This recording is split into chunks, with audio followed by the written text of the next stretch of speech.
From the National Newsroom of the Canadian Press, I'm Rob Westgate. Toronto's real estate board says sales rose in September, even as prices continued to decline. The board says home sales were up 8.5% in September from the same month last year and up 2% on a seasonally adjusted basis from August. New listings also rose, while the average selling price fell 4.7% to $1.06 million. The board says home sales have improved over the past 12 months, but are still below normal levels.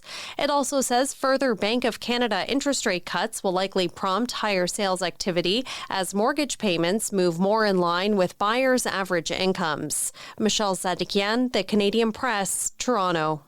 Over to the East Coast now, where business and taxpayer organizations are calling on Newfoundland and Labrador party leaders to stop making costly election promises without a plan to tackle the provincial debt. Anne-Marie Boudreau with the St. John's Board of Trade noted the province will be spending more than $1 billion in interest and debt repayments by the end of the current fiscal year. Now, that's money that won't be available for healthcare or education. Boudreau says business leaders often struggle to recruit people from outside the province if they can't promise good healthcare and schools. Alberta's NDP is urging the United Conservative government to make measles vaccines easier to access. Health critic Sarah Hoffman says the death of a premature baby after the child's mother contracted measles during pregnancy was both heartbreaking and preventable. Health Minister Adriana LaGrange confirmed the death Thursday, but her office would not say where or when it happened. LaGrange notes that since Alberta launched a vaccine awareness campaign back in April, measles immunizations are up more than 50% over last year. Now for a couple of updates from overseas. First, in the UK, Sarah Mullally, the Bishop of London, has been announced this morning as Archbishop of Canterbury. It'll be the first time a woman has been chosen as the spiritual leader of the Church of England. The 63-year-old former chief nursing officer will face serious challenges, including divisions over the treatment of women and the LGBTQ+ community.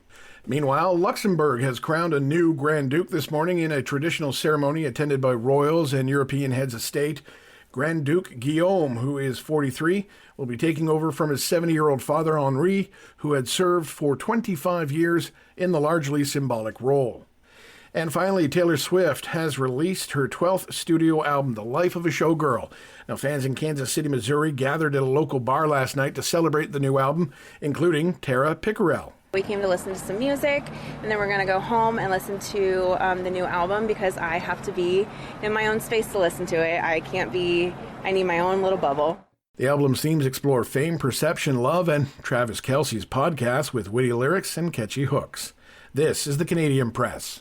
In sports, the game is set. The Toronto Blue Jays will host the New York Yankees in an American League Division Series. The first ever playoff meeting between the Yankees and the Blue Jays opens with games on Saturday and Sunday, 4 p.m. Eastern in Toronto. That's before shifting to New York. The winner of the best-of-5 series then moves on to the AL Championship Series. In the NFL, the San Francisco 49ers edged past the LA Rams in overtime by a final score of 26-23. In NHL preseason action, Anthony Stollers was stellar with 40 saves, and Austin Matthews opened the scoring with a power play goal, but that wasn't enough as the Toronto Maple Leafs gave up 3 third-period goals to fall 3-1 to the Detroit Red Wings. And finally, reigning national and world champion Rachel Homan earned an 8-3 win over Winnipeg's Caitlin Laws, remaining undefeated at the PointsBet Invitational Curling Tournament in Calgary. Homan's team Ottawa scored 3 points in the 8th before the opposition conceded the game. From the Canadian Press, I'm Rob Westgate.